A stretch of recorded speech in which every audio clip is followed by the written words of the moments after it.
In the vast cathedral of the cosmos, a silence, colder than Earth's frost, endures untouched by machines. Scientists have cooled atoms to near absolute zero, yet physics itself blocks the final step. Absolute zero is not just a temperature. It's a forbidden frontier where motion ceases and entropy stops. This coldest point exists not in space, but in realities, eternal, unreachable. It hums in quantum equations, a whisper of probabilities. Approaching it brings paradox. Particles lose position, time falters. Not a destination, but a boundary etched into existence, beyond which our understanding trembles and the universe guards its deepest secrets. In the hush between breaths, in the stillness before dawn, there exists a silence, not of sound, but of motion. A quiet so profound it cannot be hurriedly approached. It is the edge of absolute cold, a frontier first glimpsed not in the depths of space, but in the flickering gaslight of 19th century laboratories. Here, amid chalk-dusted blackboards and glass vessels humming with volatile vapors, scientists began to map a new dimension, not of space, not of time, but of temperature. They were not chasing warmth, nor light, nor even power. They were hunting for stillness, for the point at which all movement ceases, the zero of energy, the end of heat. It began with numbers, with equations scribbled in ink that would ripple through centuries. In 1848, William Thomson later enshrined as Lord Kelvin stood at the precipice of a revelation. While others measured hot and cold as relative sensations, Kelvin saw deeper. He looked into the behavior of gases, their expansion when heated, contraction when cooled, and asked a radical question. What if this trend continued? If a gas shrinks by a fixed fraction with every degree drop, what happens when that shrinkage reaches its limit? When volume approaches nothing? From this simple extrapolation emerged a new scale, one anchored not to boiling water or freezing brine, but to an immutable anchor, absolute zero. At precisely 273.15 degrees Celsius, Kelvin calculated, molecular motion must theoretically halt. No more jostling atoms, no more vibrating bonds, only perfect rest. This was not merely a number. It was a prophecy written in mathematics, a prediction that beneath the familiar world of warmth and chill lay a fundamental flora bottom to cold itself, and yet no one had ever seen it. No instrument could touch it. It existed only in theory, a ghost haunting the edges of thermodynamics. To understand how this idea took root, one must return to the early experiments that gave birth to the science of heat. Long before quantum mechanics or relativity, before even the concept of the atom was widely accepted, pioneers like Robert Boyle, Joseph Louis Galou, and Jacques Charles probed the invisible dance between pressure, volume, and temperature. Their tools were humble: glass tubes sealed at one end, mercury traps, water baths, but their insights were monumental. Boyle's law revealed that compressing a gas increases its pressure, implying that air was not continuous, but made of discrete particles colliding against walls. Gay-Lussac showed that gases expand uniformly with heat, suggesting a deep symmetry in nature. Charles quietly noted something even more profound. Cool a gas enough, and its volume diminishes in a straight line, linear, predictable, relentless. Plot that line backward. and it vanishes into nothingness at the same mysterious temperature Kelvin would later name. This convergence was no accident. It hinted at a universal truth. Temperature is motion, not just metaphorically, but literally. Heat is not a substance, as once believed in the discredited caloric theory. It is kinetic energy, the frantic trembling of molecules, the jitter of atoms in a lattice, the ceaseless collisions in a gas. Cold, then, is not a presence, it is an absence, a subtraction, a slowing down. But can motion ever truly stop? That question tormented James Prescott Joule, a Manchester brewer turned physicist whose meticulous experiments in the 1840s forged the link between mechanical work and thermal energy. By stirring water with paddles and measuring the rise in temperature, Joule demonstrated that energy transforms but never disappears. His findings laid the foundation for the first law of thermodynamics. Energy is conserved. Yet, within this conservation lurked a paradox. If energy cannot be destroyed, why does heat always flow from hot to cold? Why can't a cup of coffee spontaneously reheat itself by drawing energy from the cooler room? Enter Rudolf Clausius, the German physicist who, in 1865, gave the universe its most melancholic law. He named itentropia, measure of disorder, of irreversibility.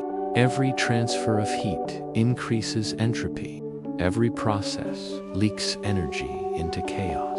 Time, he realized, has a direction, and that direction points toward equilibrium, a lukewarm sameness, where no gradients remain, no work can be done. The universe, left to itself, trends toward stillness. Absolute zero became peace in this framework, not just a temperature, but a final state, the ultimate equilibrium, the end of change.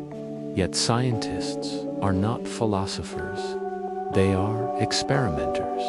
And so, while theorists pondered the meaning of zero, others sought to touch it. Michael Faraday, the self-taught genius of electromagnetic induction, turned his attention to gases in the 1820s. Could they be liquefied? Under pressure, many substances transition from gas to liquid steam, to water, for instance. But certain gases, like oxygen, nitrogen, and hydrogen, resisted all attempts. They seemed immune to condensation, earning the label permanent gases. Faraday refused to believe it. Through brute force-sealing gases in strong iron tubes and chilling them with evaporating liquids, he succeeded in liquefying chlorine, ammonia, and carbon dioxide. But the truly elusive gases remained gaseous. His failure was instructive. It suggested a threshold. Perhaps extreme cold, not just pressure, was required. Perhaps these gases could only become liquid near the very edge of cold. The race was on. Across Europe, physicists devised ever more cunning methods to plunge temperatures lower. Thaddeus Lowe used sulfuric acid to absorb moisture and cool air. Raoul Pictet employed cascading evaporation, letting one gas boil to chill another, which then chilled a third. In 1877, both Louis-Paul Cailletet and Raoul Pictet independently reported the liquefaction of oxygen, glowing pale blue in fragile glass vials. Nitrogen followed soon after.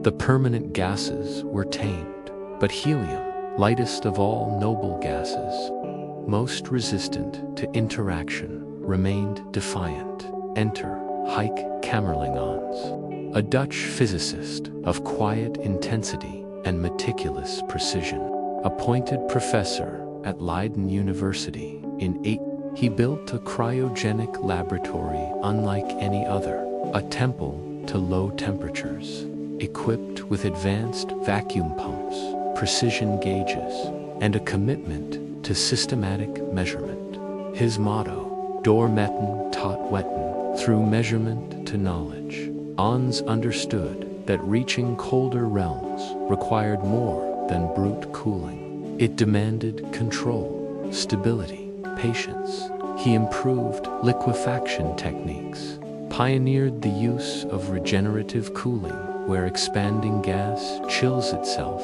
in a feedback loop, and established industrial-scale production of liquid hydrogen boiling at just 20 Kelvin minus 253 degrees Celsius by 1898. Still, helium eluded him. Helium, discovered in the spectrum of the sun decades earlier, was rare on Earth, found only in trace amounts in natural gas deposits. Its atoms were tiny, weakly interacting, and incredibly fast-moving due to their low mass. To slow them down enough to form a liquid, Ons would need to breach the 4 Kelvin barrier realm so cold it bordered on the impossible. For years, he refined his apparatus. Vacuum flasks, interlocking coils, helium compressed, pre-cooled with liquid hydrogen, then allowed to expand suddenly, siphoning energy from itself. The laboratory at Leiden became a cathedral of cold, humming with compressors, veiled in frost. Then, on July 10th, 1908, in a dimly lit room, thick with the scent of ozone and chilled metal, it happened. A glass tube, wrapped in silvered insulation, revealed a faint shimmer. A drop, then another, clear, weightless, rising slightly against gravity's pull. Liquid helium finally conquered the temperature, 4.2 Kelvin. The achievement was monumental. For the first time, humanity had breached the 4 Kelvin threshold. The last gas had fallen. The door to the ultra-cold was open, but Ons did not stop. He probed deeper. What happened when matter approached absolute zero? Did it behave differently? In 1911, while measuring the electrical resistance of mercury cooled in liquid helium, he observed something inexplicable. At exactly 4.19 Kelvin, the resistance vanished completely. Electrons flowed without friction, without loss, without heat. The wire became a perfect conductor. He called it superconductivity. It was the first hint that the ultra-cold was not just a colder version of the familiar world, but a different world entirely. A place where classical physics faltered, and stranger laws took hold around the same time. Piotr Kapitsa in Cambridge and John Allen in Leiden would discover that liquid helium below 2.17 Kelvin could climb walls, flow through impossibly narrow channels, and conduct heat faster than any known material. It had become a superfluid, quantum liquid that defied viscosity, defied gravity, defied intuition. These phenomena were not errors, not anomalies.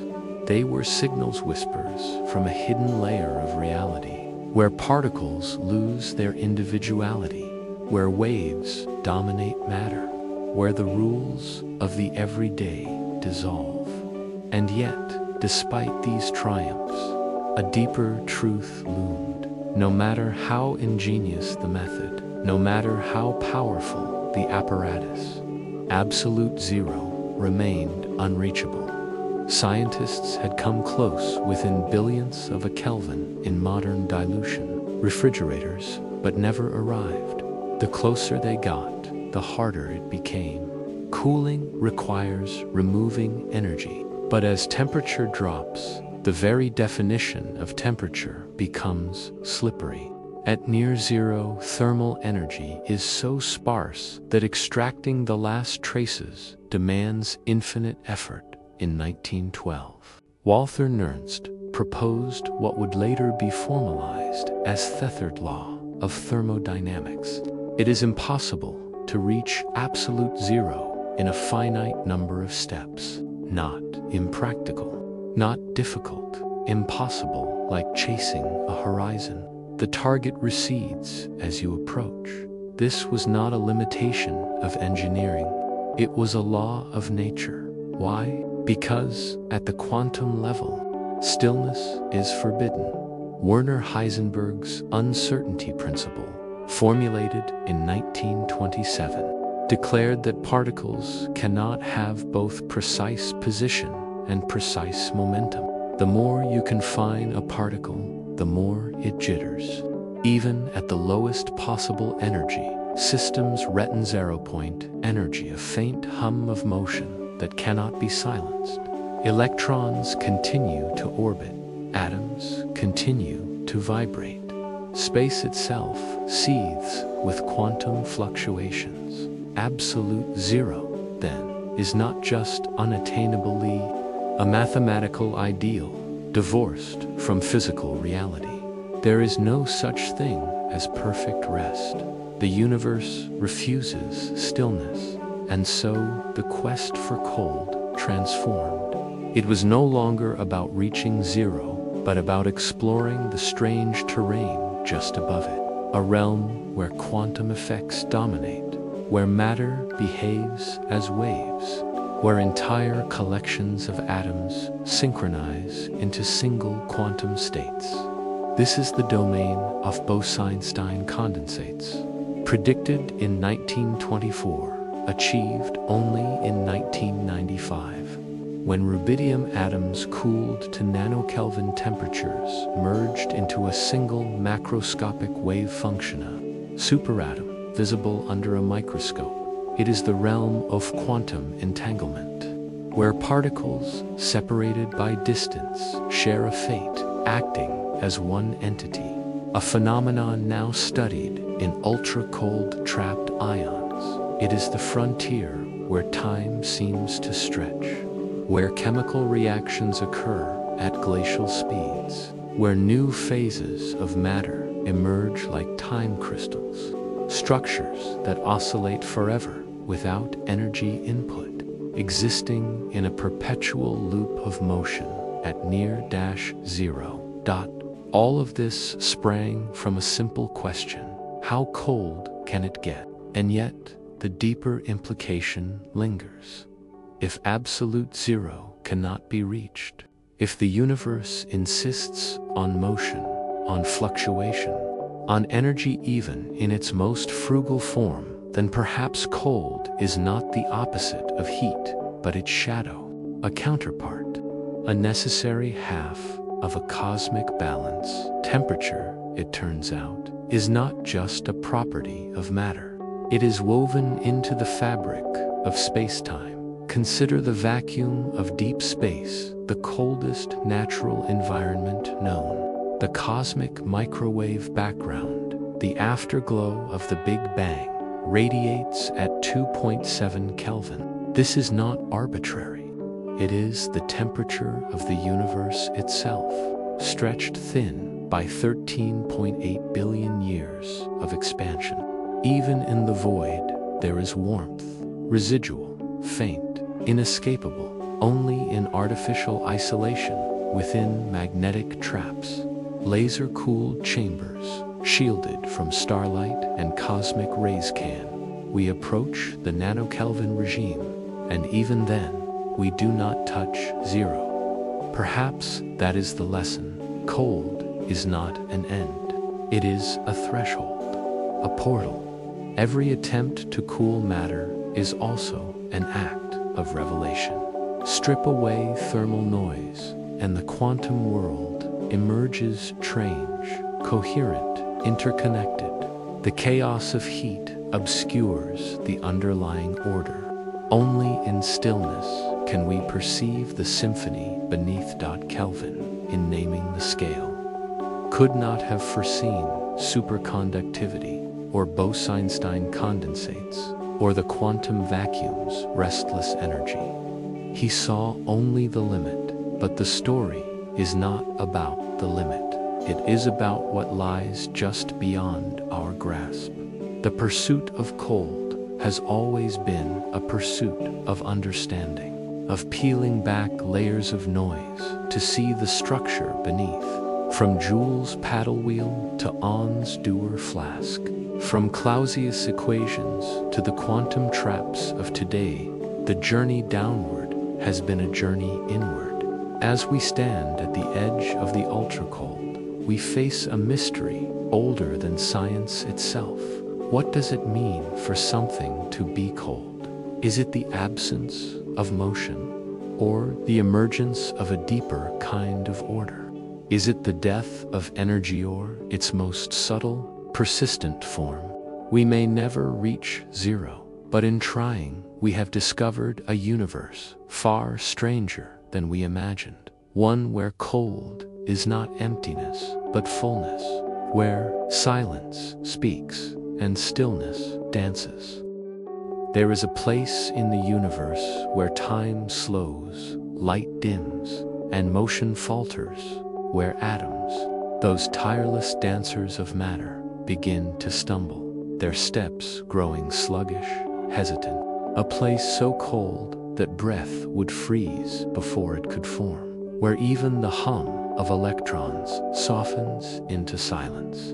It lies not in the shadow of a distant star or the hollows of interstellar space, but at the very edge of physical law, absolute zero, 0 Kelvin, 273.15 degrees Celsius, the theoretical end of temperature.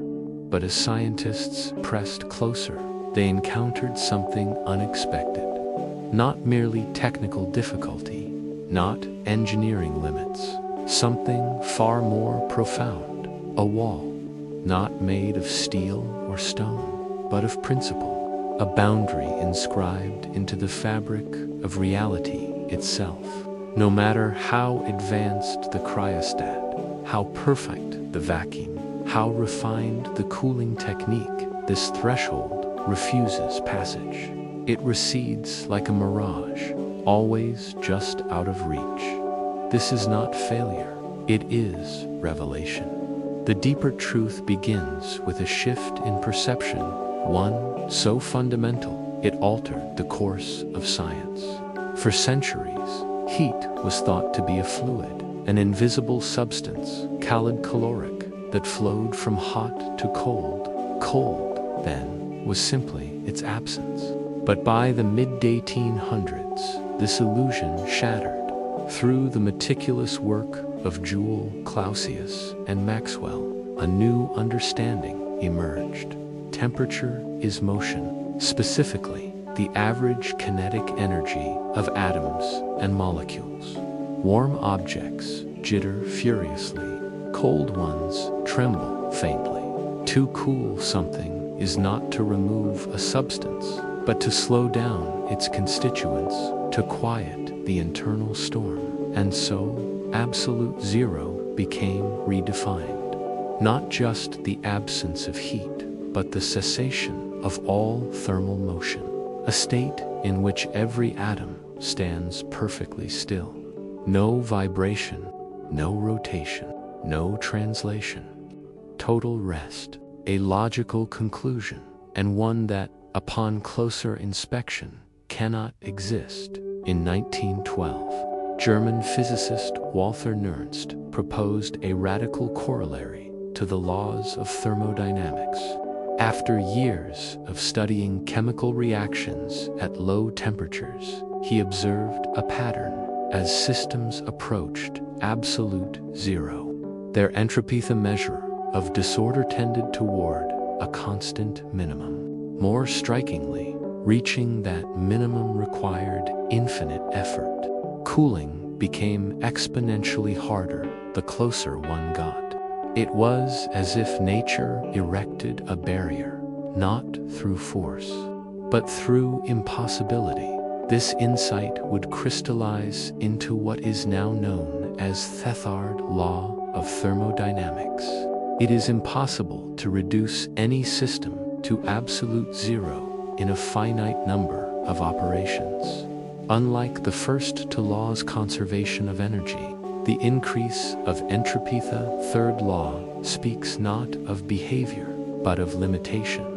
It defines a horizon beyond which science cannot go, not because we lack tools, but because the universe will not allow it. For decades, physicists treated this as a practical constraint in engineering hurdle. Surely, with better insulation, stronger magnetic fields, more sophisticated refrigeration cycles, humanity might one day breach the final degree.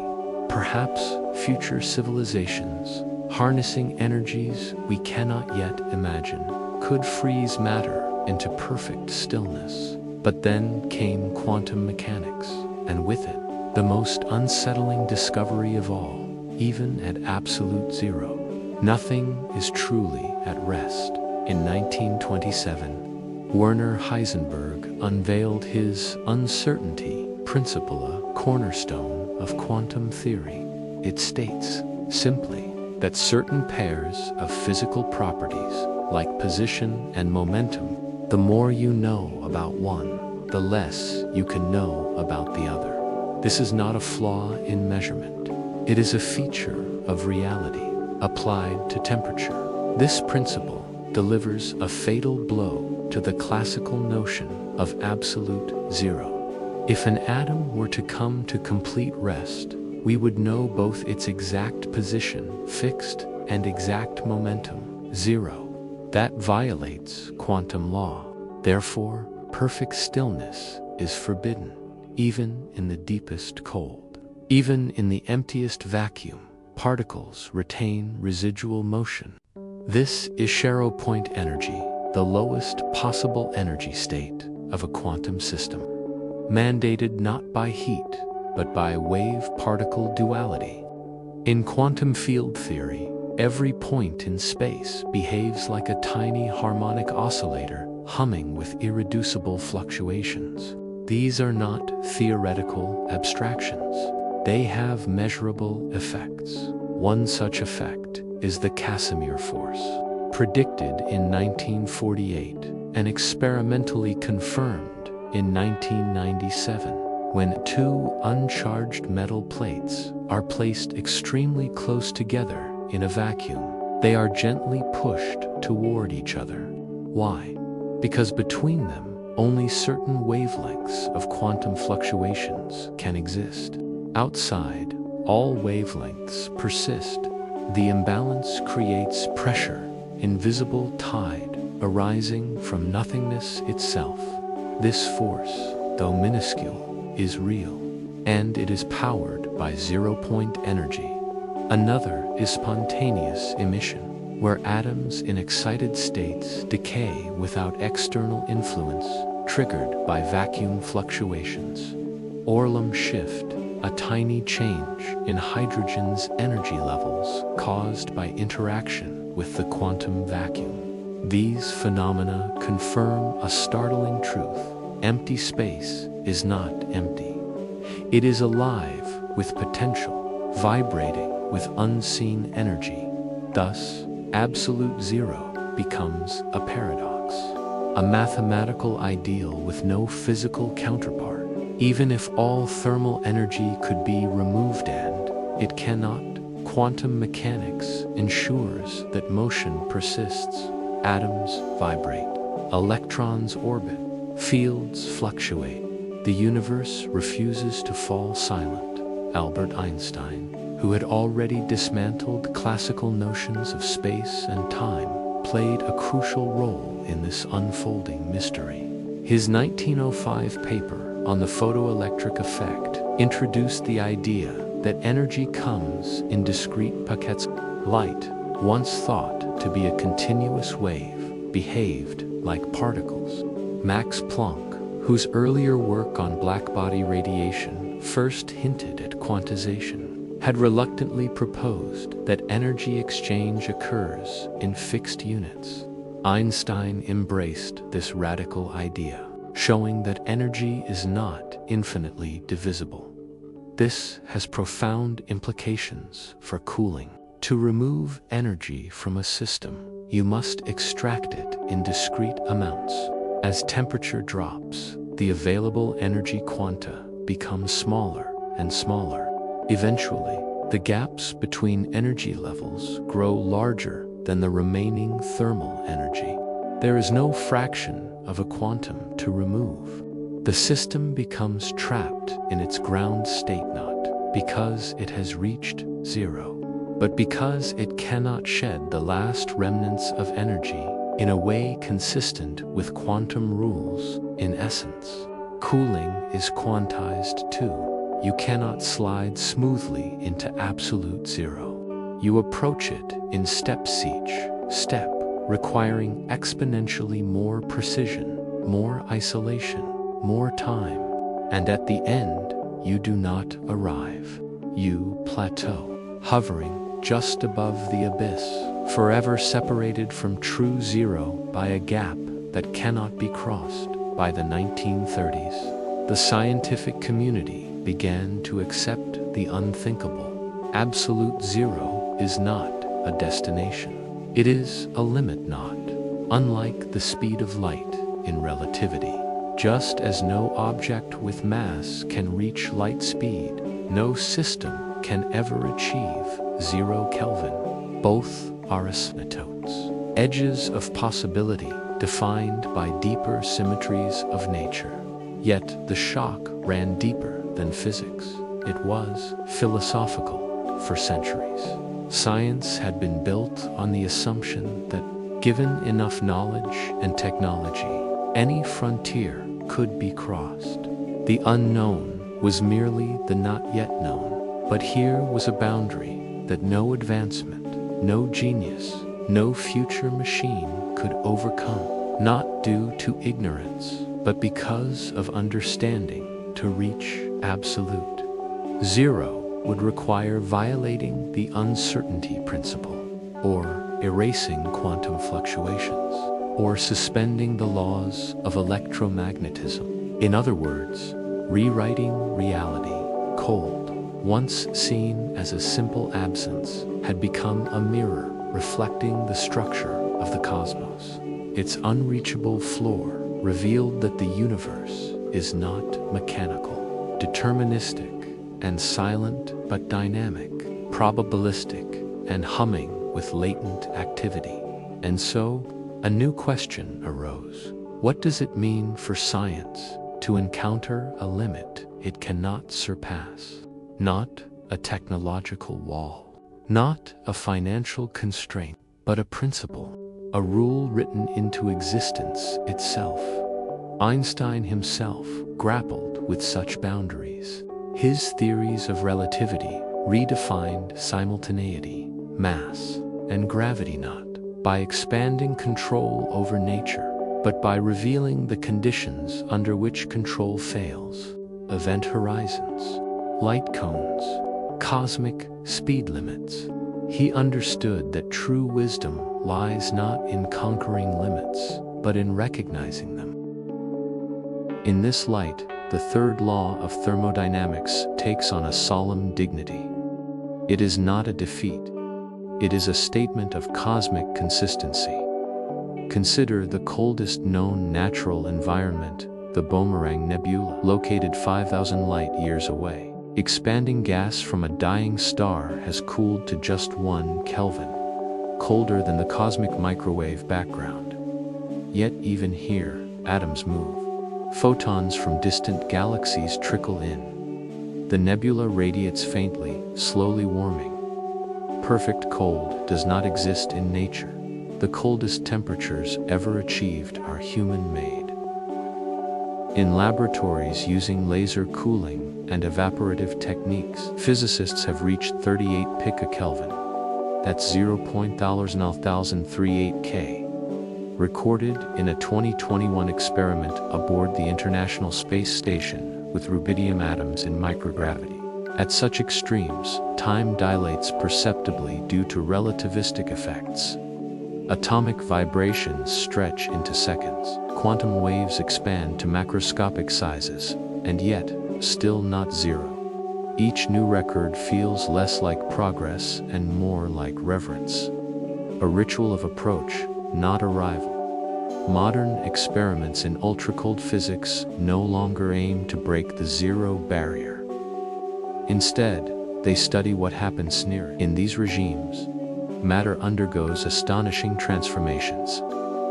Bose-Einstein condensates form when clouds of bosonic atoms collapse into a single quantum state, behaving as one giant wave. Superfluid helium flows without viscosity, climbing walls in defiance of gravity. Superconductors carry current indefinitely, their electrons paired into coherent entities that ignore resistance. These are not just curiosities, they are manifestations of quantum coherence. Order emerging from near stillness. The chaos of thermal noise, stripped away, reveals an underlying unity. Particles lose individual identity. Boundaries blur. The microscopic becomes visible. In this sense, the impossibility of absolute zero may be a gift. If perfect stillness were achievable, the quantum world might remain hidden. Thermal motion masks coherence. Heat disrupts entanglement. Only by approaching, but never touching, zero can we glimpse the delicate architecture beneath. There is a parallel in cosmology. The Hubble Deep Field images, capturing galaxies billions of light years away, required long exposures in near perfect darkness. Too much light, too much noise, and the faint signals vanish. So too in cryogenics, to see the quantum universe clearly, everything must be slowed, quieted, cooled, but never silenced. Perhaps this is the deeper lesson: the universe does not permit silence. From the quantum foam of space-time to the cosmic web of galaxies.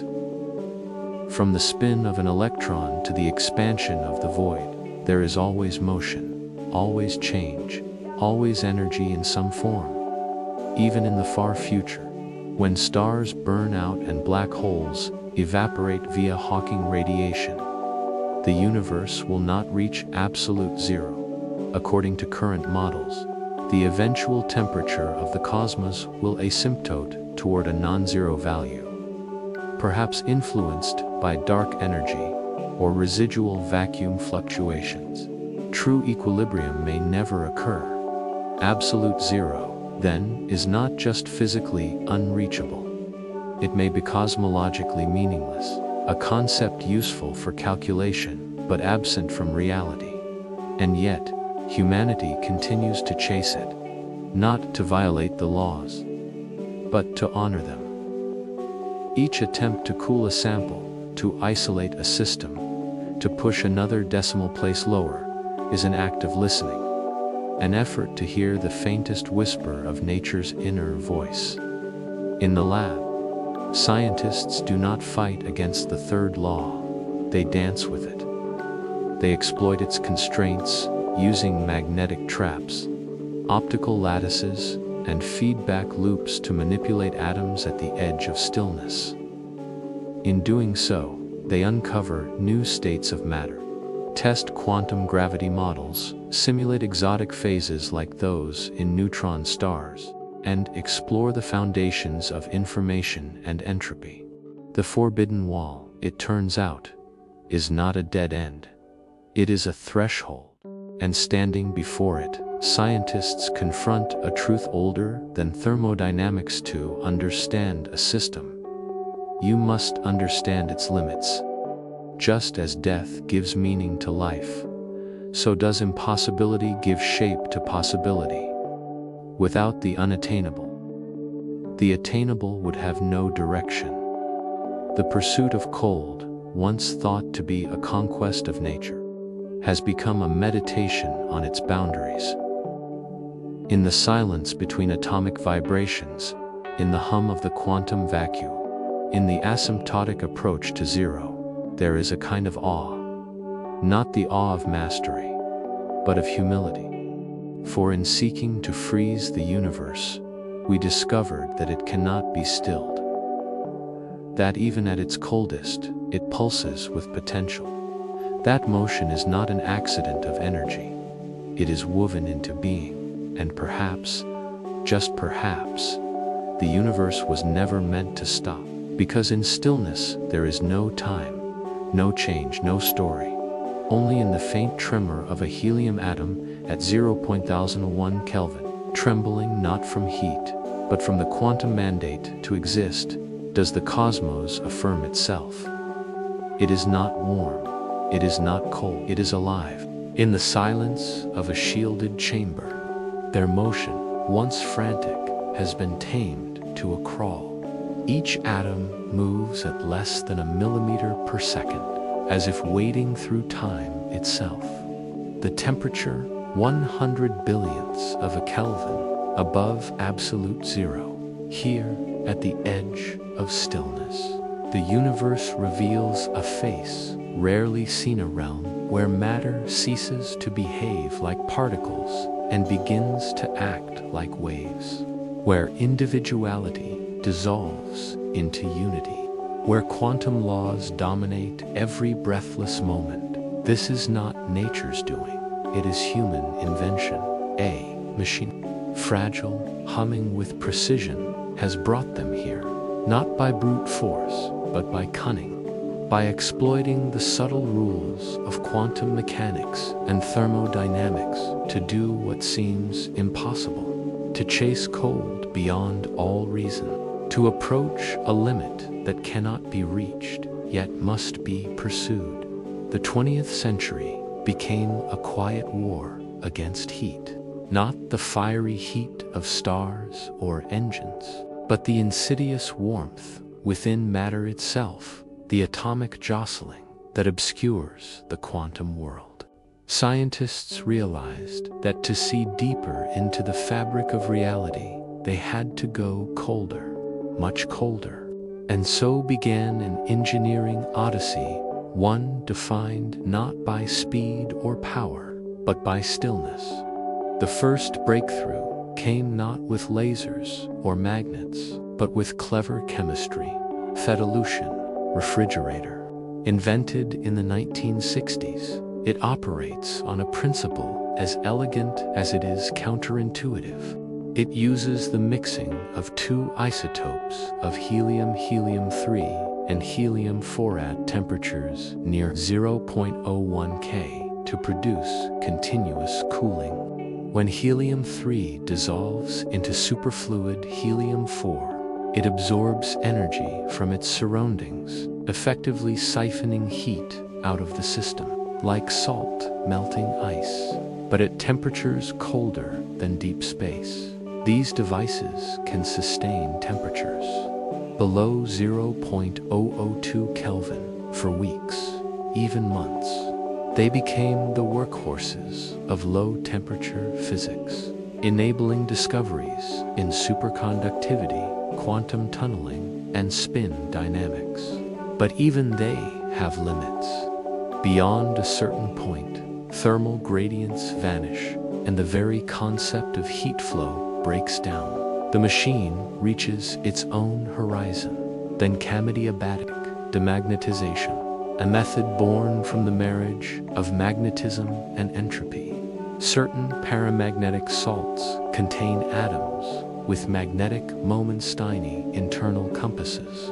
When exposed to a strong magnetic field at low temperatures, these moments align, reducing the system's entropy. Then, when the field is slowly removed in isolation, the atoms scramble to re-randomize, but with no external energy source. They must draw from their own thermal energy. The result: a plunge in temperature. Using this technique, physicists in the 1930s achieved temperatures below 0.001 Kelvin. By the 1950s, nuclear adiabatic demagnetization, applying the same principle to atomic nuclei, rather than electrons, reached 0.00002 Kelvin, just millionths of a degree above absolute zero. At such extremes, time distorts. Atomic vibrations stretch into perceptible oscillations. The distinction between particle and wave blurs. But humanity was not done. A new tool emerged, one that did not cool bulk matter, but individual atoms. Laser cooling. At first glance, it defies intuition. Lasers are associated with heat, with cutting, burning, igniting. Yet, in the hands of quantum physicists, they became instruments of profound cold. The principle hinges on momentum transfer. Photons carry energy and momentum. When an atom moving toward a laser beam absorbs a photon, it receives a tiny kick in the opposite direction, slowing it down. By surrounding atoms with lasers from all sides, what is known as optical molasses scientists can trap and decelerate them, reducing their kinetic energy dramatically. In 1978, researchers at Bell Labs demonstrated laser cooling of sodium atoms. By 1985, Stephen Shu, Claude Cohen-Tanuji, and William Phillips refined the technique, earning a Nobel Prize for their work. They achieved temperatures in them Kelvin range, millionth of a degree above absolute zero. But even that was not enough. To go further, another step was needed: evaporative cooling. Just as blowing on hot soup removes the fastest moving molecules, leaving the rest cooler, physicists selectively eject the most energetic atoms from a trapped cloud. The remaining ensemble relaxes to a lower average temperature. Combined with magnetic traps and laser confinement, this method enabled the first creation of a Bose-Einstein condensate back in 1995. For decades, BECs existed only in theory. Predicted by Satyendra Nath Bose and Albert Einstein in 1924 to 1925, they described a state of matter in which bosonic atoms particles that can occupy the same quantum state collapse into a single macroscopic wave function when cooled sufficiently. At that point, millions of atoms behave as one coherent entity, like a single superatom visible under a microscope. When Eric Cornell, Carl Wieman, and Wolfgang Ketterall independently produced BECs using rubidium and sodium atoms at temperatures around 50 nanokelvin, the scientific world stood in awe. Here was matter transformed, not frozen, but unified. Quantum effects, normally confined to the scale of electrons and photons, now spanned hundreds of micrometers. Wave-particle duality became tangible. Interference patterns formed between separate condensates, proving they were not collections of particles, but singular quantum objects. This was not just cold, it was revelation, and yet the cost of each new milestone grew steeper. Every fraction of a degree closer to absolute zero demanded exponentially greater effort, more shielding, more vacuum, more precision. Cooling from 1 Kelvin to 0.1 K might take minutes. From 0.1 K to 0.01 K, hours.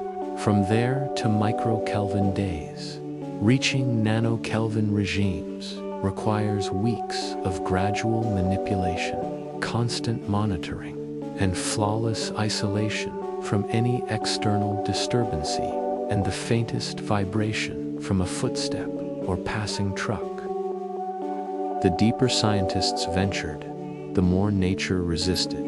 It is as if the universe enforces attacks on cold, an entropy toll collected in time, energy, and complexity.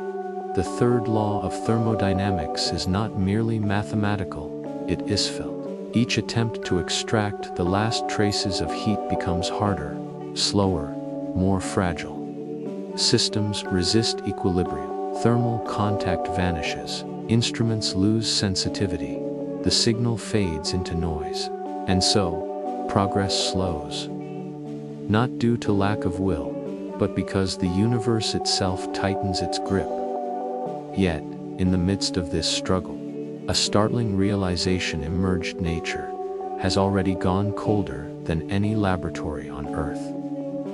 Not in the heart of a cryostat, not in a quantum trap, but in the vast, silent expanses between stars. Interstellar space, long thought to be cold, revealed itself to be far colder than anticipated. The Boomerang Nebula, a pre-planetary nebula 5,000 light-years away, holds the record for the coldest known natural place in the universe. Expanding gas from a dying red giant star has undergone adiabatic cooling on a cosmic scale, rushing outward so rapidly that it has chilled to just 0.97 Kelvin, colder than the 2.7 Kelvin glow of the cosmic microwave background. Here, without lasers or magnets, nature achieves what took humanity centuries to replicate. The nebula radiates faintly in submillimeter wavelengths, a ghostly whisper detected by the Atacama Large Millimeter Array, ALMI in Chile. Its bipolar lobes stretch across light years, a stellar breath frozen mid-exhalation. Even more profound are the conditions inside a dark molecular clouds, dense regions where stars are born. Shielded from starlight, their interiors hover near 10 Kelvin, but in rare pockets, radiative cooling and gravitational isolation allow temperatures to dip below 5 Kelvin. Within them, carbon monoxide and water ice form on dust grains, while hydrogen molecules rotate at glacial speeds, their spectra revealing the faint hum of near-zero motion. These are not just cold places. They are laboratories of quantum chemistry.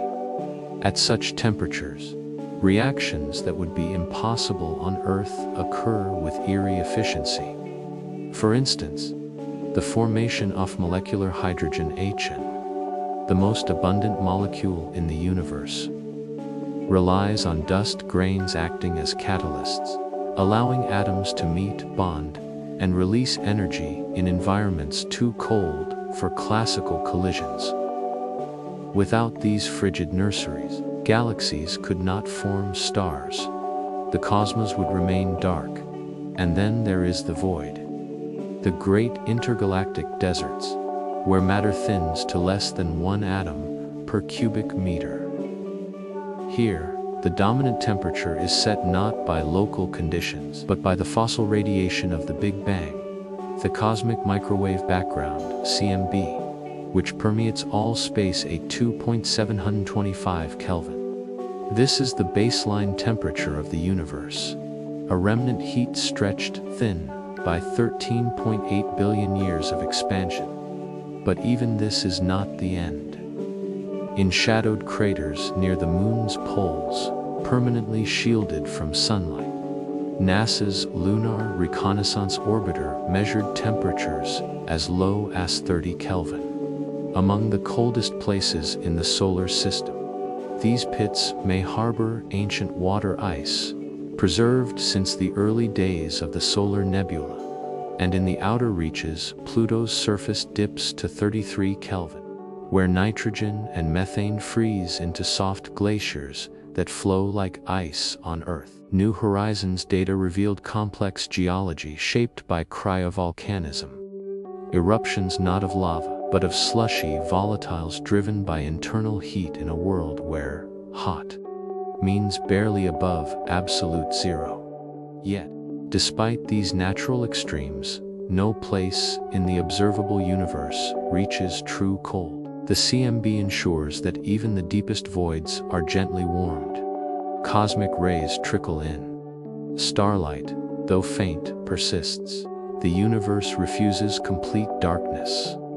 Which is why, paradoxically, the coldest places in existence are not in space, but in orbit. On board the International Space Station, floating in microgravity 400 kilometers above Earth, resides the Cold Atom Labs, CALE, a compact, suitcase-sized facility developed by NASA's Jet Propulsion Laboratory. Since 2018, it has been producing Bose-Einstein condensates in conditions impossible on the ground. Why space? Because gravity interferes. On Earth, even the most delicate traps must hold atoms against their weight. Magnetic and optical fields require immense strength just to prevent collapse. But in freefall, atoms float freely. Traps can be weaker, evaporation more efficient, observation times longer. In sail, rubidium and potassium atoms are laser-cooled, magnetically trapped, and evaporatively cooled to temperatures below 100 picokelvin, that is, 0.1 Kelvin. At this scale, atomic motion slows to centimeters per second. Quantum wave functions expand to millimeters in size, visible to detectors. Coherence lasts for seconds, even tens of seconds, allowing unprecedented study of quantum phenomena. One experiment observed quantum interference between separate condensates, confirming their wave, like nature over macroscopic distances. Another probed quantum bubbles, exotic states where atoms arrange into hollow shells governed by quantum pressure. Others test the equivalence principle, searching for deviations from general relativity at microscopic scales.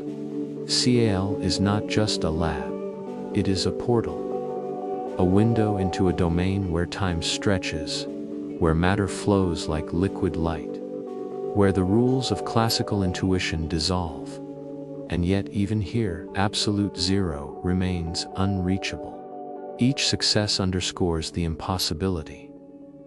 The colder the system, the more isolated it must be.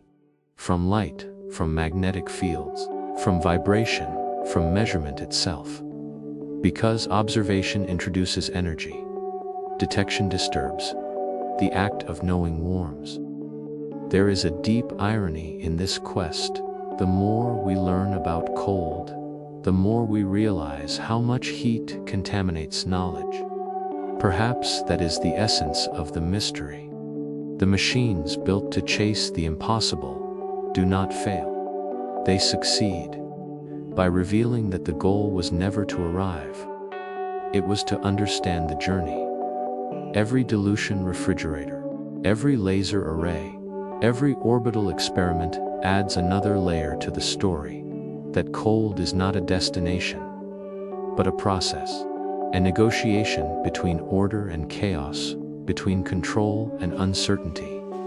And in that negotiation, something unexpected emerges, not just new states of matter, but new questions. Can information survive at near zero temperatures? Could quantum memories store data indefinitely in BECs? Is there a connection between ultra-cold physics and the early universe, where quantum fields underwent phase transitions similar to those in condensates? Could artificial systems mimic the conditions of cosmic inflation, testing theories of quantum gravity in tabletop experiments? These are no longer speculative dreams. They are active lines of research. At institutions like MIT, NEST, and the Max Planck Institute, teams use ultra-cold atoms to simulate black hole event horizons, creating analogs of Hawking radiation in flowing quantum fluids. Others model neutron star crusts using degenerate fermionic gases, probing the equation of state of matter under extreme density. Cold, once a mere absence, has become a tool, a canvas, a laboratory for the laws of everything. And still, the wall stands, absolute zero, unattainable, forbidden, silent. But in its shadow, science thrives.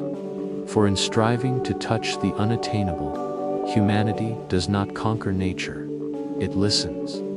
And in the faint tremor of an atom slowed to near nothingness, in the coherence of a million particles becoming one, in the quiet hum of a machine pushing against the edge of possibility, there is a kind of reverence, not for cold, but for the universe that makes it both necessary and impossible. A universe that allows us to get close, but never close enough. And perhaps in that distance lies its greatest truth. There is a cold so deep it does not freeze matter but unravels time. A cold not of winter, nor of shadow, but of absence. Not the absence of light, nor of life, but of motion itself. It lingers at the edge of every measurement, just beyond the reach of instruments, whispering from the equations like a forgotten law. It is absolute zero, 0 Kelvin, the theoretical end of temperature, where atomic motion ceases, entropy halts, and change dissolves into stillness. And yet, the universe refuses to obey. For all the precision of human engineering, for all the silence of interstellar voids, absolute zero remains untouched. Not merely unachieved, unachievable, a mathematical horizon, always receding, never crossed. The closer science gets, the more nature resists not with force, but with principle. This is not failure, it is revelation, a growing understanding that cold is not simply a condition to be mastered, but a boundary inscribed into the cosmos itself, limit not of machines, but of existence. The story begins with a glow, faint, omnipresent, whispering from the first moments of time. In 1965, Arno Penzias and Robert Wilson, tuning a radio telescope in Holmdel, New Jersey, detected a persistent hiss-a-low hum that refused to vanish. No matter where they pointed their antenna, it came from everywhere and nowhere, uniform, unchanging.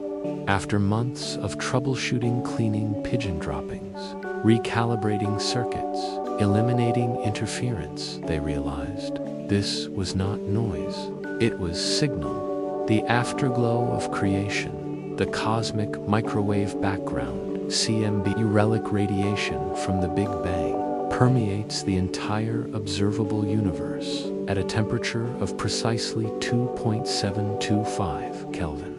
This is the baseline chill of space, the ambient temperature of the void, not because space is cold in the way we understand, but because expansion has stretched primordial light into microwaves, cooling it over 13.8 billion years, from thousands of degrees to just above absolute zero. This number 2.7 K is not arbitrary.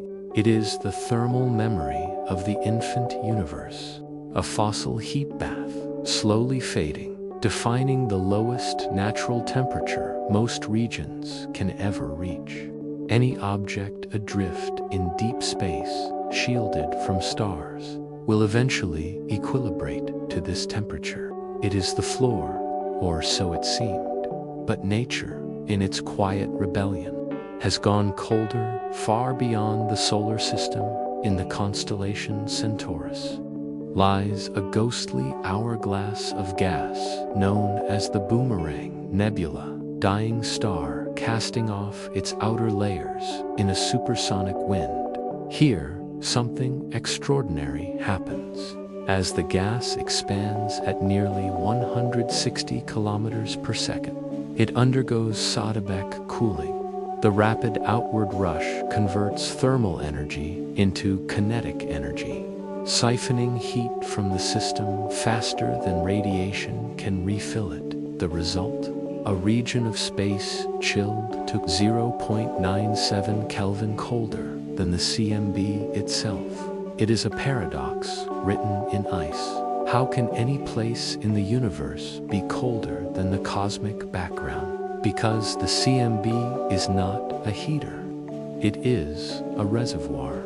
And if a system cools faster than that reservoir can warm it by expanding, radiating, or isolating, then, for a time, it slips below the universal floor. The Boomerang Nebula is not absorbing microwaves. It is radiating its own energy into the dark, like a cup of coffee left in a freezer. It loses heat faster than the environment returns it. But unlike the coffee, there is no door to close. The nebula is open to the cosmos and, yet, for now, it remains colder. This makes it the coldest known natural place in the universe. But even here, atoms move. Photons trickle in. The faint pressure of starlight, the occasional cosmic ray, the inexorable pull of gravity, all conspire to warm it ever so slowly. Perfect cold does not exist in nature, only nearness. And yet, humanity in its laboratories has gone far colder, not by expansion, not by isolation, but by design. In sealed vacuum chambers on Earth, physicists have achieved temperatures measured in nanokelvins billionths of a degree above absolute zero. In 2018, the Cold Atom Lab aboard the International Space Station recorded clouds of rubidium atoms at 100 picokelvin, or 0.00000001 K. At such extremes, time dilates. Atomic vibrations stretch into seconds. Quantum wave functions swell to visible sizes, overlapping like ripples on a frozen pond. These are not natural conditions. They are acts of defiance, engineered stillness, and yet still not zero. No matter how refined the apparatus, no matter how perfect the isolation, the final fraction of a degree remains out of reach. Cooling becomes not harder, but infinitely harder. Each step demands exponentially more effort, more shielding, more control, more time. This is not a technological limitation. It is a law. The third law of thermodynamics states clearly, absolute zero cannot be reached in a finite number of steps. It is an asymptotan, endless approach, like dividing a distance in half, then half again, forever approaching a point you never touch. Scientists do not speak of reaching zero anymore. They speak of approaching it, of dancing at its edge, and in that dance, they confront a deeper truth.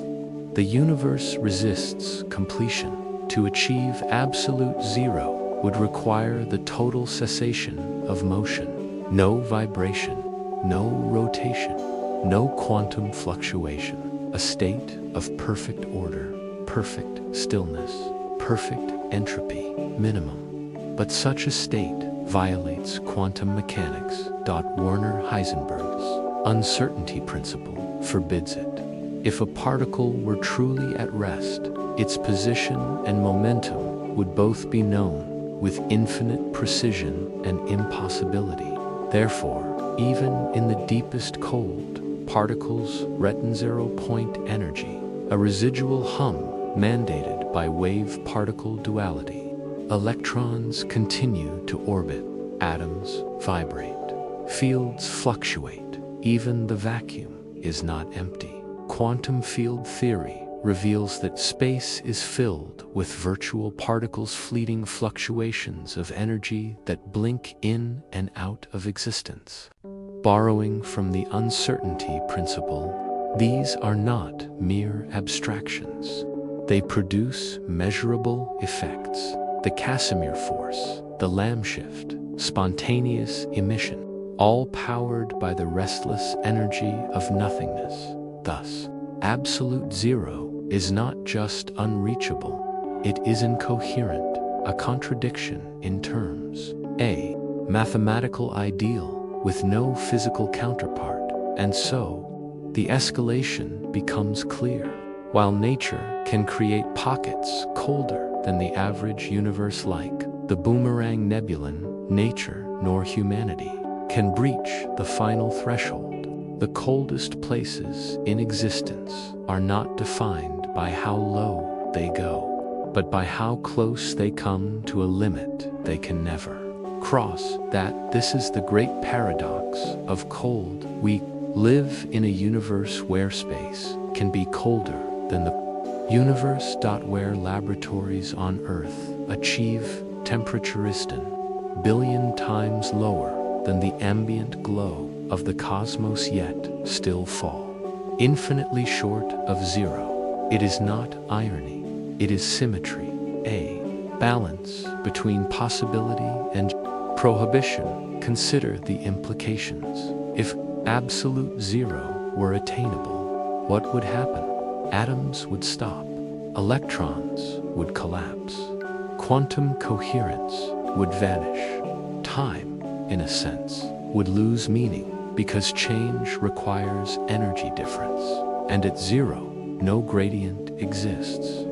No work could be done, no signal sent, no thought formed. It would be the end of physics, and perhaps the end of being. Some cosmologists speculate that in the far, far future, trillions upon trillions of years from now, after black holes evaporate via Hawking radiation and protons, the COVID universe may approach a state called heat death, maximum entropy, uniform temperature, no free energy, a dark, dilute sea of photons and leptons, cooled to near zero. But even then, models suggest the temperature will not reach zero. Residual vacuum, energy possibly tied to dark energy, may prevent it. The cosmological constant implies a minimum energy density in space. True equilibrium may never occur.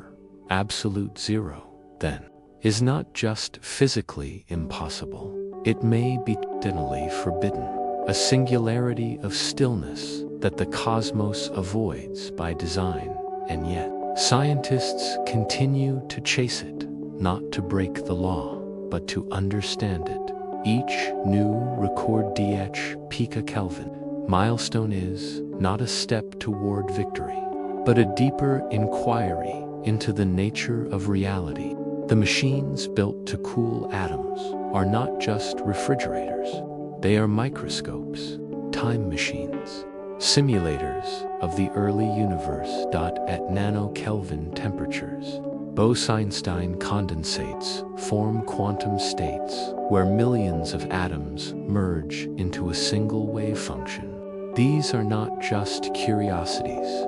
They are analogs of the Higgs field, of superconductivity, of neutron star matter.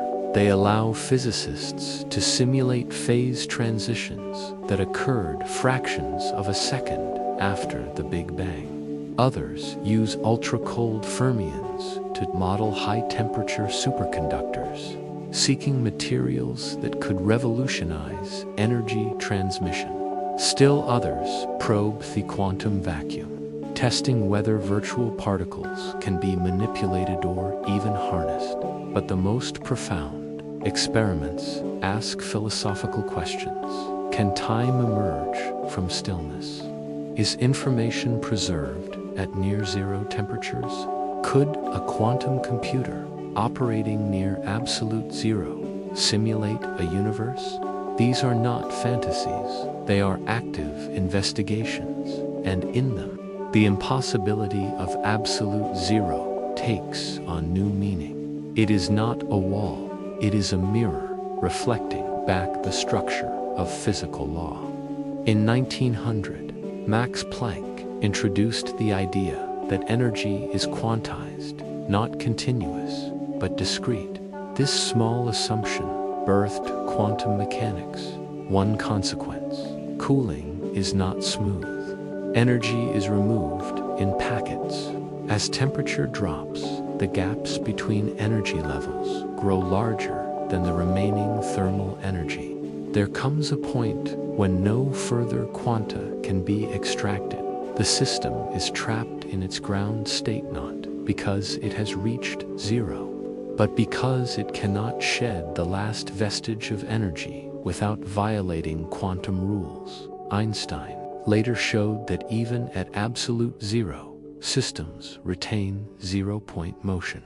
In his 1913 paper on specific heats, he demonstrated that quantum oscillators never fully freeze. The implication was radical. Motion is inherent to existence. Cold, then, is not the opposite of heat.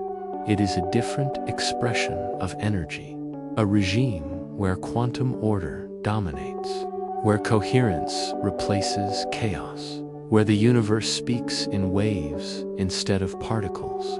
And in this light, the inability to reach zero becomes not a failure, but a feature. Without residual motion, there would be no quantum fluctuations, no vacuum energy, no possibility of structure, no galaxies, no life. Perfect stillness is sterile. The universe thrives on imbalance, on difference, on the very gradients that drive change, which is why, in the end, the quest for absolute zero is not about cold at all. It is about boundaries, about the edges of what is possible. When scientists describe the third law, they do not lament their inability to reach zero. They marvel at the consistency of nature, that across scales from subatomic particles to interstellar clouds, the same principles hold, that entropy behaves predictably, that quantum mechanics enforces its rules without exception. This is not resistance, it is reliability. A universe that limits itself is a universe that can be understood. And so, the machines continue to run. Dilution refrigerators hum in underground labs. Laser, ARRA, wise pulse in vacuum chambers. Satellites orbit, carrying Bose-Einstein condensates through silent arcs around Earth. Each experiment is an act of reverence, not for cold, but for the laws that make it both desirable and unattainable. In the faint tremor of an atom slowed to a crawl, in the coherence of a million particles moving as one, in the silence between measurements, there is a kind of awe, not for mastery, but for mystery, because in striving to touch the unattainable, science does not conquer nature, it listens, and what it hears is not silence, but a hum, low, persistent, sound of a universe that will never stop moving, even at its coldest, even at its quietest, even when it tries. In the deepest silence between stars, where light dwindles to a whisper and motion slows to a crawl, there exists a phantom threshold, a cold, so absolute it has never been touched. Not by nature, not by machine, not even in the vast, empty reaches of intergalactic space. This is 0 Kelvin, absolute zero. A temperature so low that all classical motion should cease, every atom frozen into perfect stillness. And yet, across the universe, this state remains unreachable, like a horizon always receding before us. Not because we lack the tools, but because something deeper resists its arrival. The laws of physics themselves seem to forbid it. The third law of thermodynamics stands as both sentinel and riddle at this frontier. Formally articulated by Walther Nernst over a century ago, it declares that as a system approaches absolute zero, its entropyth measure of disorder, of hidden chaos within matter approaches a constant minimum, but crucially, it can never reach zero. Not asymptotically, not with infinite patience. The law does not merely describe difficulty. It implies impossibility. It is not an engineering limitation. It is a principle woven into the fabric of reality. To achieve 0 Kelvin would require removing every trace of thermal energy, every quiver of atomic agitation. Yet no matter how far we cool, no matter how precisely we isolate, some residual tremor persists.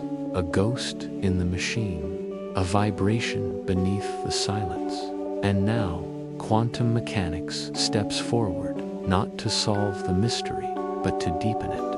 For long before the third law was formalized, the seeds of resistance were already planted in the strange soil of the subatomic world. In 1927, Werner Heisenberg unveiled his uncertainty principle, a fundamental limit on how precisely we can know certain pairs of physical properties, position and momentum, energy and time. At first glance, it seems abstract, mathematical, but its consequences are tangible, chilling. When applied to temperature, it means that particles cannot ever come to complete rest. If they did, we would know both their position and momentum with perfect precision, an outright violation of quantum law. So instead, even at the edge of cold, atoms shiver with what physicists call zero-point motion, not from heat, not from external influence, but from existence itself. This is not mere theory. It has been measured, observed in superfluid helium, cooled to within billionths of a degree above absolute zero. The liquid still flows without viscosity, climbing walls and dripping through sealed containers, not due to thermal energy, but because of quantum tunneling and zero-point fluctuations. In trapped ion experiments, lasers cool single atoms to temperatures colder than deep space, yet their electrons continue to jitter, their nuclei vibrate with irreducible energy.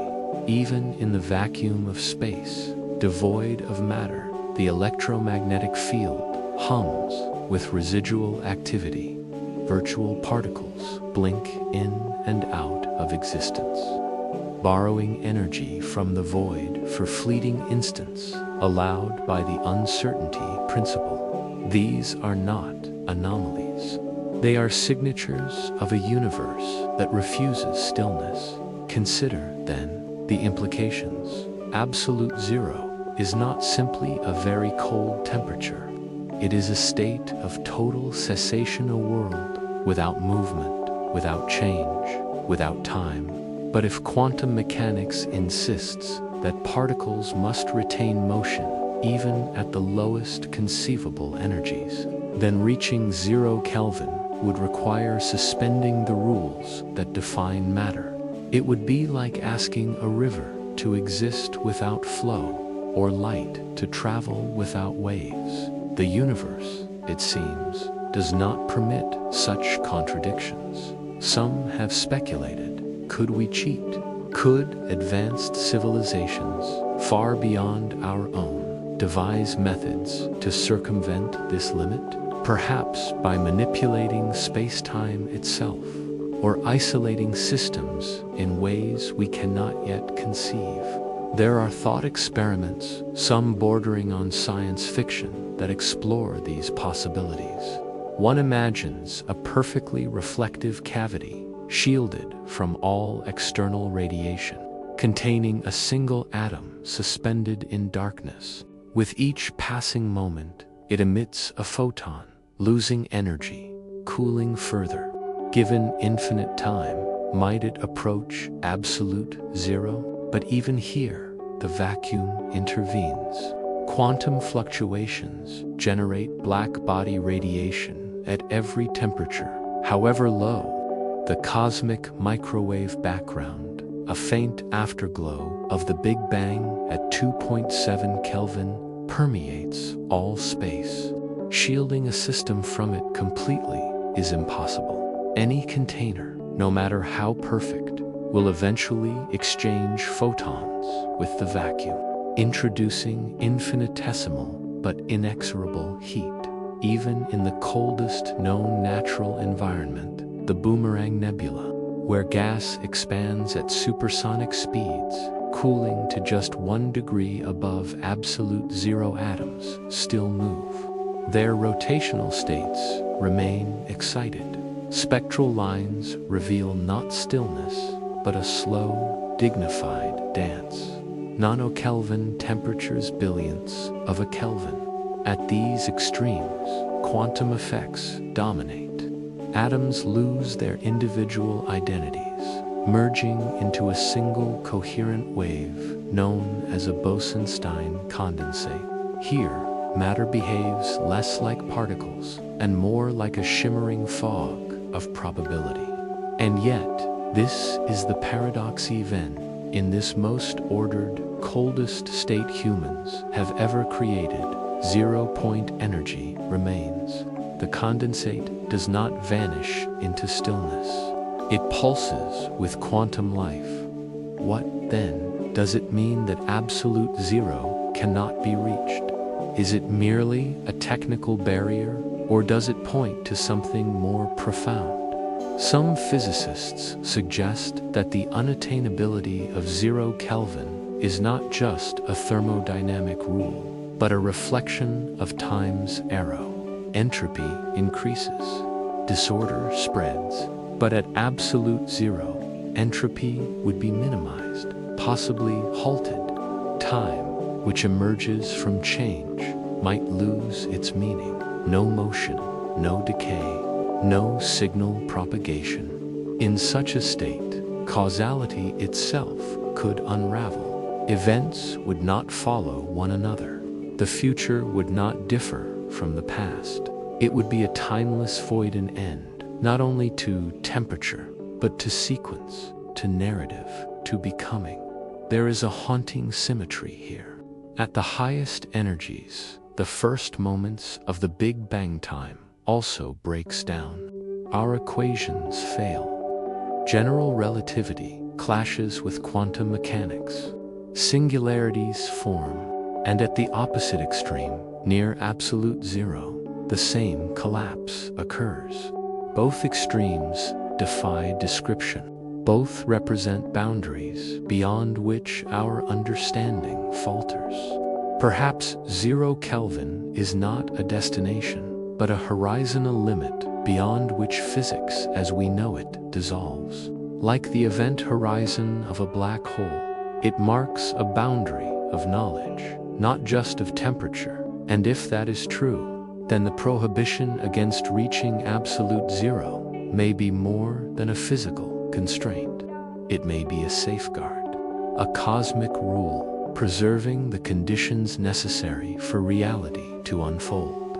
Without motion, there is no chemistry. Without fluctuation, no structure formation. Without uncertainty, no possibility. The universe thrives on imperfection, on instability, on the restless hum of quantum fields. Remove that, and you remove the potential for stars, for planets, for life.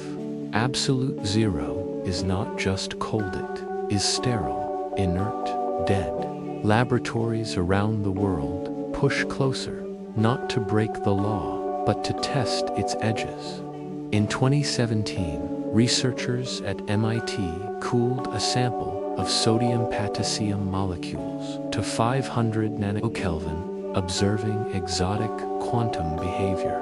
In 2021, NASA's Cold Atom Lab aboard the International Space Station achieved temperatures below 100 picokelvin, trillionths of a degree above zero, leveraging microgravity to extend observation times.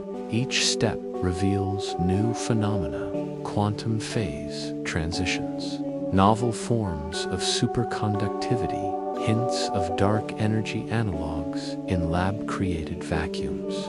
We do not seek absolute zero to conquer it. but to understand why it eludes us, to listen to the whispers of the vacuum, to feel the pulse of zero-point energy, and ask, what kind of universe insists on motion? Could alien civilizations have found a way? Might beings who mastered space-time manipulation, who harnessed negative energy or engineered false vacuums, bypass this limit? Science fiction offers visions of cryo-arrested minds, of civilizations sleeping in eternal ice, but real physics suggests otherwise. The Heisenberg uncertainty principle is not a human invention.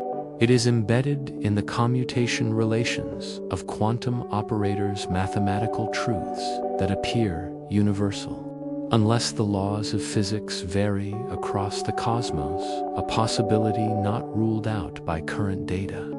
Though unsupported, any intelligent observer, anywhere, would encounter the same barrier.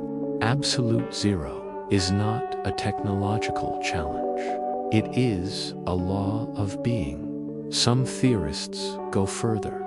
They propose that the unattainability of 0 Kelvin is linked to deeper cosmic mysteries, such as vacuum decay. According to quantum field theory, our universe may reside in a false vacuum metastable state that could, under certain conditions, collapse into a lower energy-true vacuum. Such a transition would propagate at the speed of light, rewriting the laws of physics in its wake. While speculative, this idea arises from real calculations in the Standard Model. And curiously, the stability of the vacuum is tied to temperature. At absolute zero, if it could exist, the vacuum might become unstable, triggering decay. Thus, the impossibility of reaching 0 Kelvin could act as a cosmic failsafe, preventing a catastrophic phase transition. Reality, in other words, may be protected by its own inability to freeze.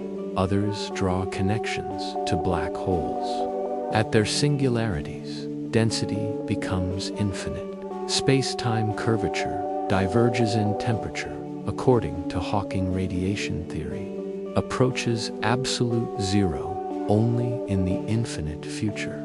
A black hole cools as it evaporates, but never quite reaches zero. Its final moments remain hidden behind quantum uncertainty. Once again, the limit appears. Not just in labs, not just in equations, but in the fate of dying stars. The universe seems to enforce a universal rule. Nothing real can stop moving. Not entirely. Not forever. Then there is the philosophical weight of it all. Why should the universe abhor perfect stillness? Is it possible that motion is more fundamental than matter? That time is not a dimension, but a consequence of fluctuation? Some interpretations of quantum gravity suggest that space-time itself emerges from entangled quantum states, networks of relationships that require interaction, exchange, change. No change, no space-time, no zero-point energy, no universe. In this view, the refusal of absolute zero is not a limitation, but a necessity. The cosmos is built on vibration, on rhythm, on the eternal hum of existence. And so, the quest continues not to reach zero, but to understand why we cannot. Each experiment, each refinement, peels back another layer of the mystery. We cool atoms not to freeze them, but to watch them behave in ways that defy intuition. We trap ions not to silence them, but to hear the music of their quantum vibrations. In the laboratory, in the quiet hum of cryogenic chambers, scientists are not just testing thermodynamics. They are probing the edge of reality. Perhaps, then, absolute zero is not a place, but a mirror. It reflects back our deepest assumptions about order, about time, about what it means for something top. We imagine it as perfection, a flawless crystal of stillness. But nature suggests otherwise. Perfection in this universe is not stillness. It is motion. It is flux. It is the delicate balance between chaos and coherence, maintained by the faintest tremors of quantum energy. And so, the universe breathes, even in the coldest dark between galaxies, where photons stretch thin and stars fade. The vacuum thrums with potential. Particles flicker. Fields oscillate. The zero-point energy lingers unseen, untouchable but undeniable. It is the last heartbeat of a cosmos that refuses to die, that refuses, even in principle, to stop. To reach absolute zero would be to extinguish that pulse, to halt the dance of existence. But the universe, it seems, will not allow it. Not now, not ever. The third law is not merely a scientific statement. It is a testament, a declaration written in the language of entropy and uncertainty.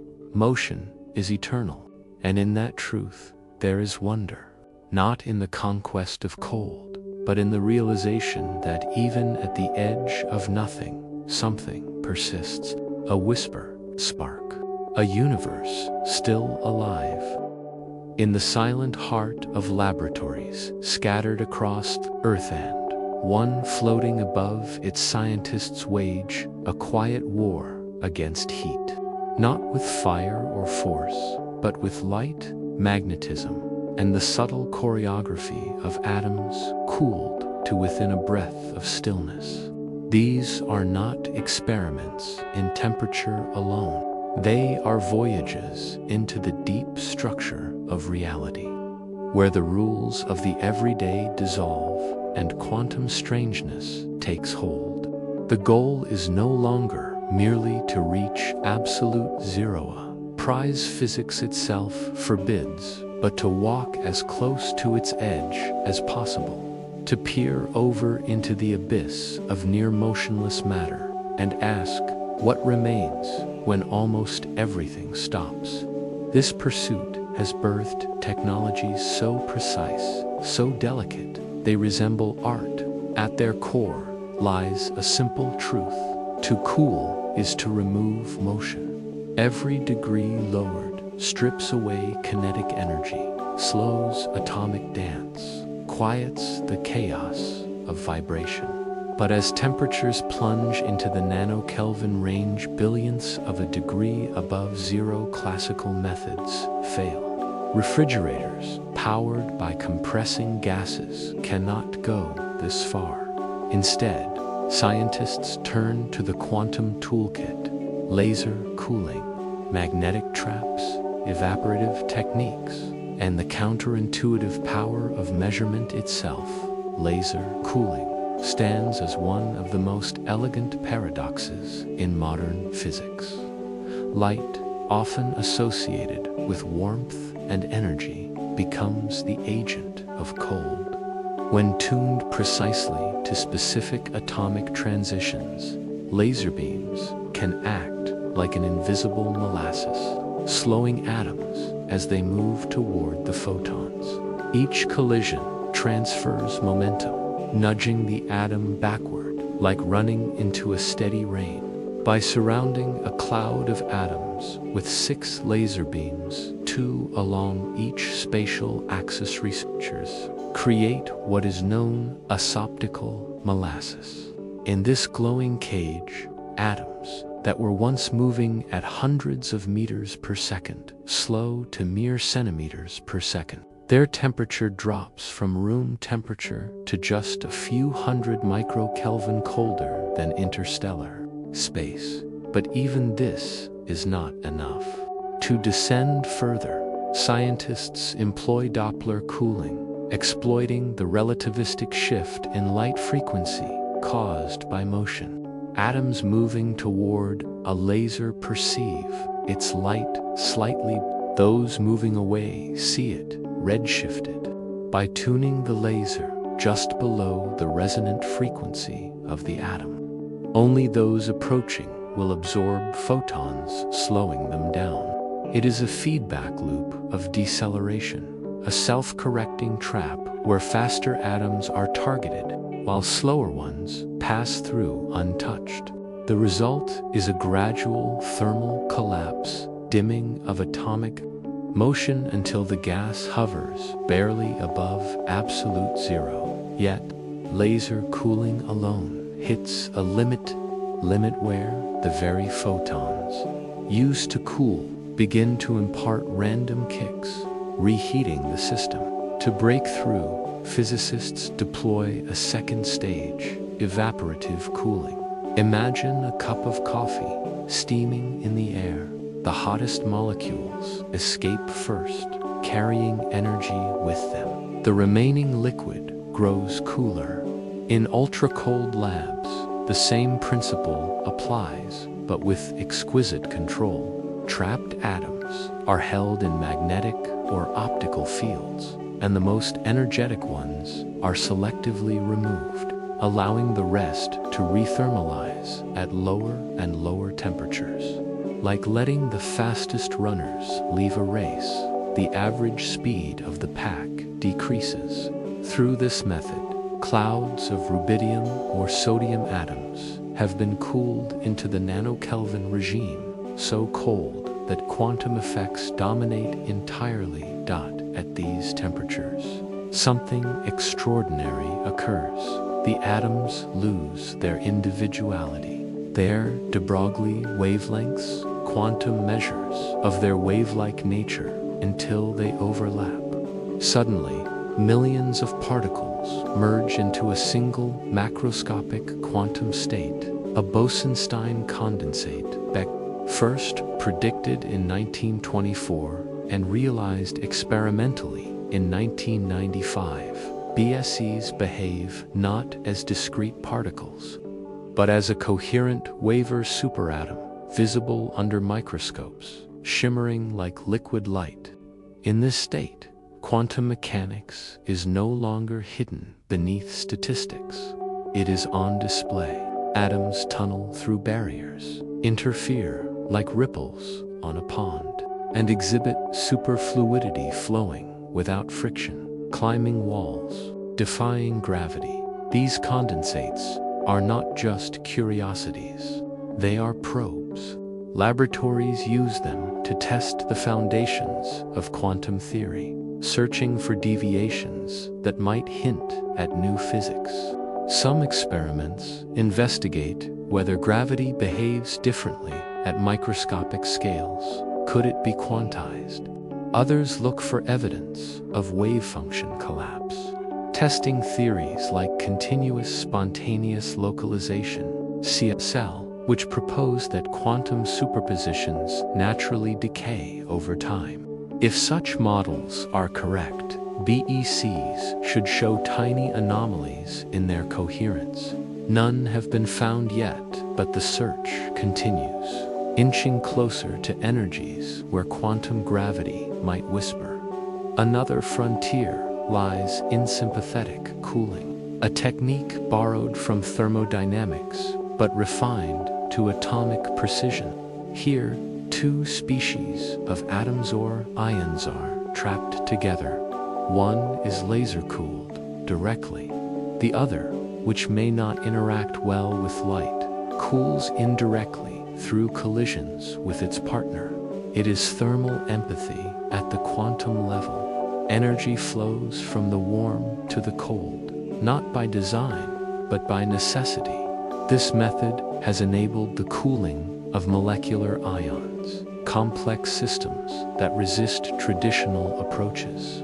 And because molecules possess rich internal structures, rotational and vibrational states, they offer new avenues for studying quantum chemistry, precision spectroscopy, and even the variation of fundamental constants over time. But Earth's gravity imposes limits.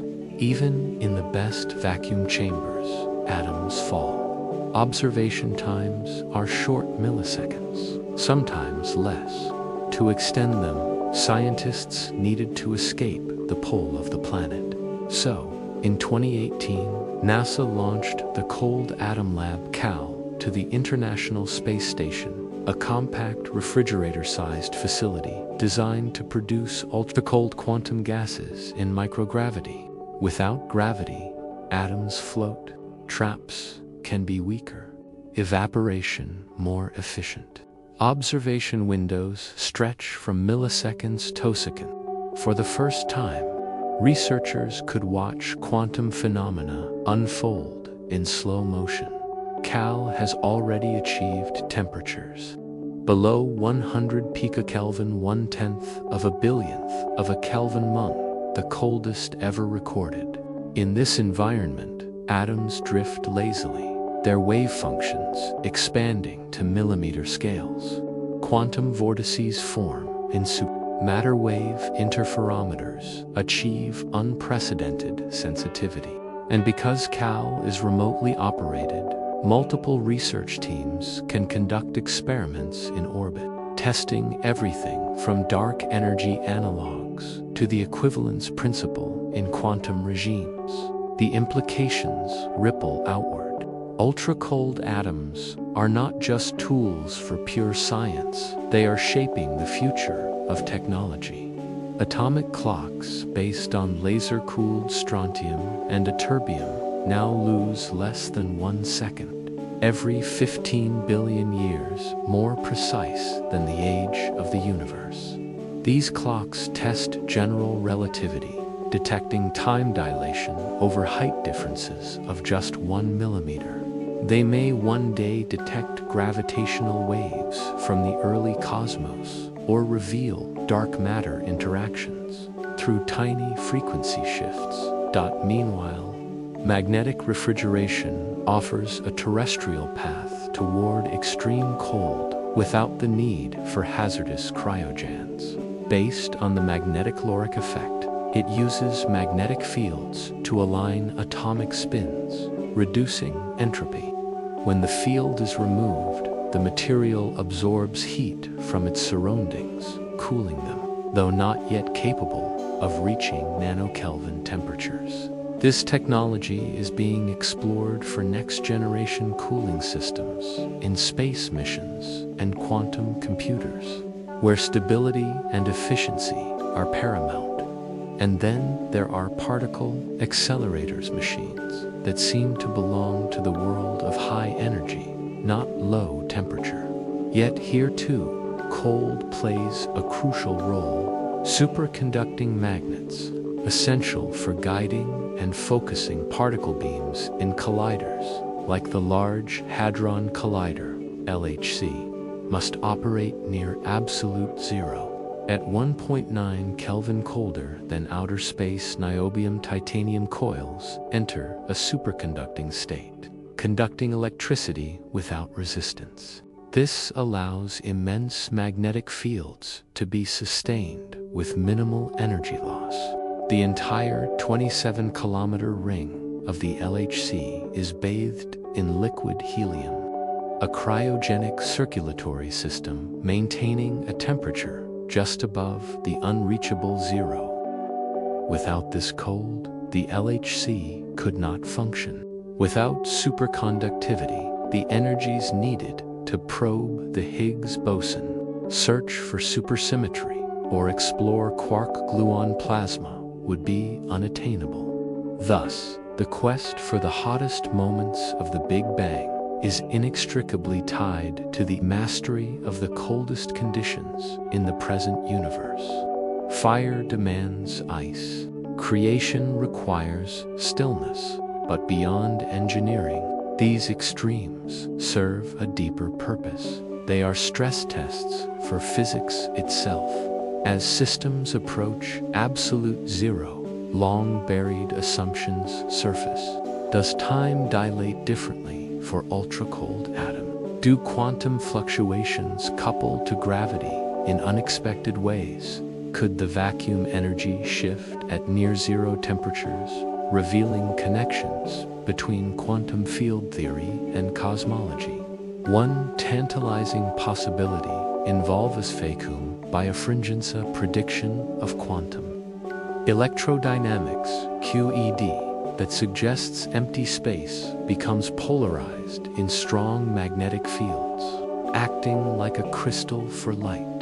Experiments using ultra-cold plasmas and high-field magnets aim to detect this effect, potentially confirming nonlinear properties of the quantum vacuum. If observed, it would mean that even empty space has structure, one that might be influenced by temperature. However, indirectly, other experiments search for fifth forces, hypothetical interactions beyond gravity and electromagnetism that might emerge at low energies. Some theories suggest that dark energy, responsible for the accelerating expansion of the universe, could manifest as a weak, long-range force detectable only in meticulously shielded, ultra-cold environments.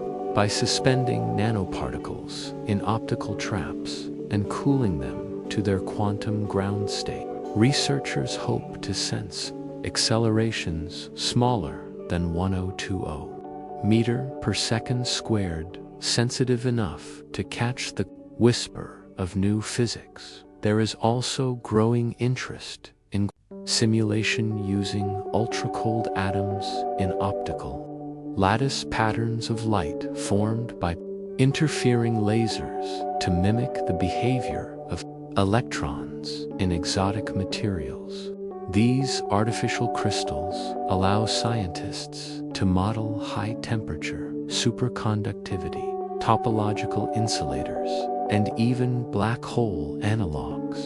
In some setups, sound waves in BCS behave like particles near an event horizon, emitting Hawking radiation in the lab.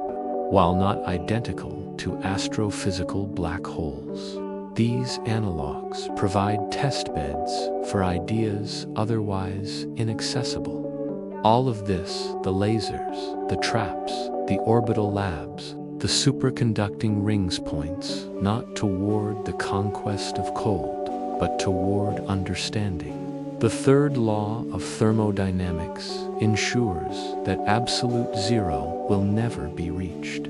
But in the approach, in the slow descent through microkelvin, nanokelvin, picokelvin, new layers of reality peel back.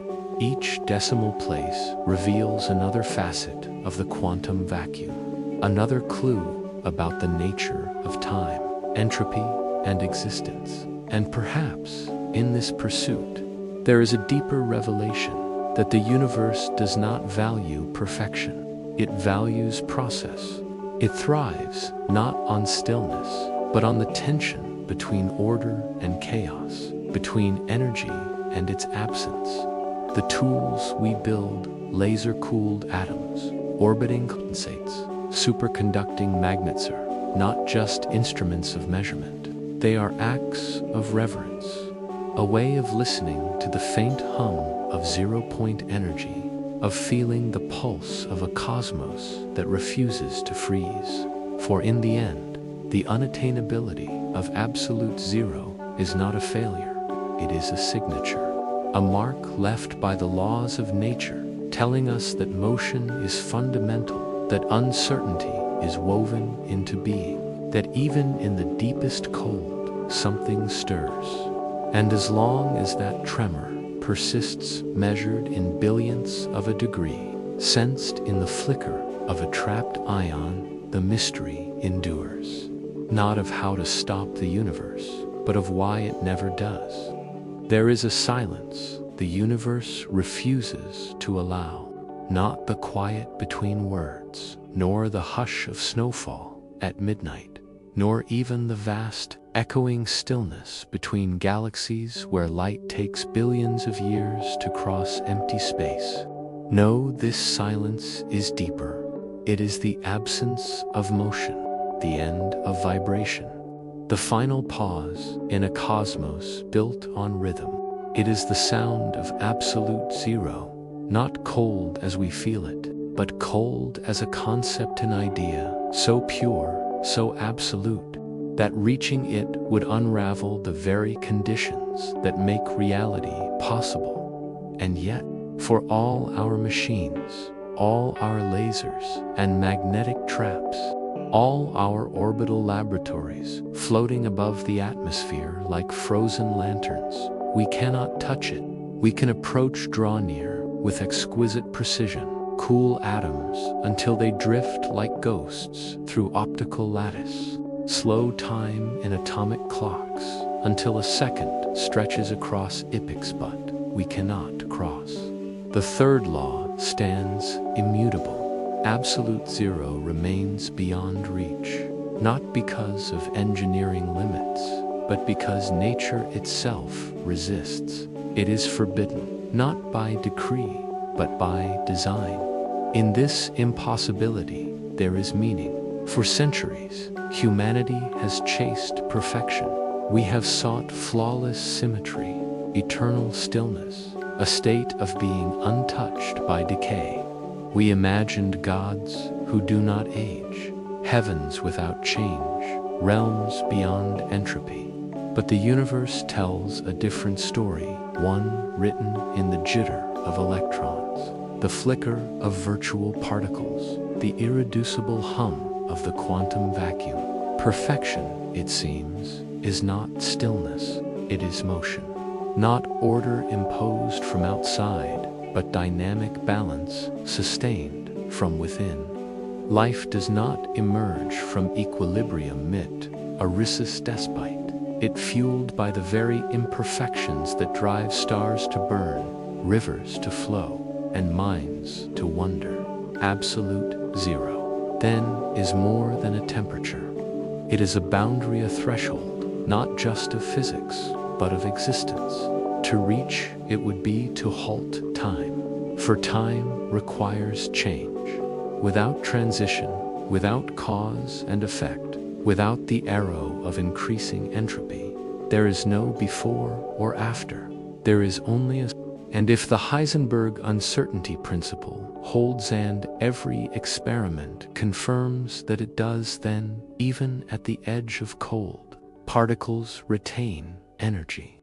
They vibrate, they fluctuate, they refuse to be pinned down. This is not a flaw. It is the foundation. The universe does not merely tolerate uncertainty, depends on it. Without it, matter would collapse into predictability, and predictability into stasis. And stasis is indistinguishable from non-existence. Consider the implications. The same law that prevents us from knowing both position and momentum also ensures that atoms never sleep. The same principle that shrouds the subatomic world in probability also keeps the cosmos alive. In this light, the unattainability of absolute zero becomes not a limitation, but a safeguard, a cosmic immune response against total stillness. The universe protects its own continuity by forbidding finality. This truth echoes through history. Einstein, who reshaped space and time, spent his final years searching for a unified theory, only to confront ever-deepening mysteries.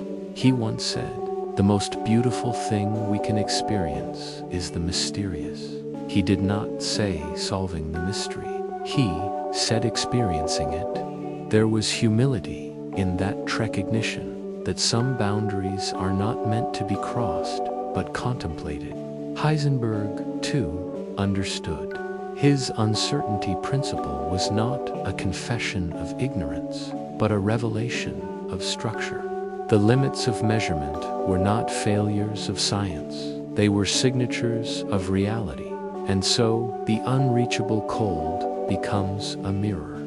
It reflects not our inadequacy, but our place within a universe that thrives on becoming. We are not meant to freeze time. We are meant to live within it, to witness its passage, to feel its pull, to leave ripples in its stream. The fact that we can cool atoms 2 trillionths of a Kelvin nearly stop them, astonishing. That we cannot stop them completely is profound entropy. Often misunderstood as mere disorder, is better seen as the engine of transformation. It is why stars ignite, why oceans mix, why memory forms in the brain. Without entropy, nothing happens. Absolute zero would be the ultimate victory of entropy's opposite, not order, but stagnation. A universe without heat death would instead suffer motion death, a fate even more absolute. For in heat death, there is still fluctuation, however faint. In motion death, there is nothing. Yet even in the coldest voids, far from galactic centers, where the cosmic microwave background casts its feeble glow at 2.7 Kelvin, atoms still move. Molecules rotate. Electrons orbit. The vacuum seethes with quantum activity. Virtual particle pairs blink in and out of existence, borrowing energy from the void, repaying it in fleeting instants allowed by uncertainty. These are not exceptions. They are the rule. The universe does not permit emptiness. Even empty space teems with potential. The ground state is not silent, it sings in frequencies too low to hear. And perhaps that is the deepest lesson. Existence is not defined by what is achieved, but by what persists. Not by arrival, but by journey. Humanity may never stand at 0 Kelvin, but in striving toward it, we have discovered Bose-Einstein condensates, tested quantum gravity models, built clocks so precise they measure the curvature of space-time over a tabletop. We have learned that cooling is not destruction, but revelation. That by removing heat, we uncover layers of reality hidden beneath thermal noise. In this, there is poetry. The universe, in its vast indifference, has built-in resistance to finality. It does not allow complete rest. It does not permit perfect knowledge. It does not yield to total control. And in that refusal, there is grace. For if everything could stop, if time could freeze, if motion could cease, then life, consciousness, curiosity, love all would be impossible. They require flux. They feed on imbalance. They arise from the very imperfections that keep the quantum fields trembling at absolute zero's edge. Even black holes, those monuments to gravitational collapse, do not achieve true stillness. Hawking radiation whispers from their horizons, a quantum sigh emitted over eons. They evaporate, slowly, reluctantly, refusing to vanish without trace. Even in annihilation, there is emission. Even in darkness, there is light. So too with us. Our lives are brief, entropic, destined to fade. But in that brevity, we reach, we build, we question. We cool atoms to the edge of stillness, not to end motion, but to understand it. We gaze into the abyss of cold and see not emptiness, but structure, not silence, but signal. The fact that we cannot reach 0 Kelvin does not diminish the quest, sanctifies it. For the most meaningful journeys are not those that end at a destination, but those that reveal the nature of the path. Einstein and Heisenberg knew this. So did Nernst, who formalized the third law, not as a challenge to overcome, but as a truth to accept. The unattainability of absolute zero is not a defeat. It is a covenant, a promise written into the laws of nature that motion will endure, that change will continue, that the universe will never fully fall asleep. And so, in the quiet labs where lasers cradle clouds of rubidium at nanokelvin temperatures, in the cold atom lab orbiting Earth like a frozen jewel, in the superconducting rings of particle accelerators bathed in liquid helium, there is reverence, not worship, but awe. A recognition that we are not masters of nature, but participants in its unfolding. We do not command the quantum world. We listen to it. And what it says, again and again, is this: you may approach, you may observe, but you may not stop. Final stillness is not for us, not for matter, not for time, not for the cosmos itself. Because, in the end, the most unreachable destination in physics is not a place of cold, but of silence. And the universe, in its infinite complexity, has decreed that silence shall never reign, even in the darkest voids, even in the frozen remnants of dead stars, even in the last breath of a dying galaxy. Atoms still whisper, they always will.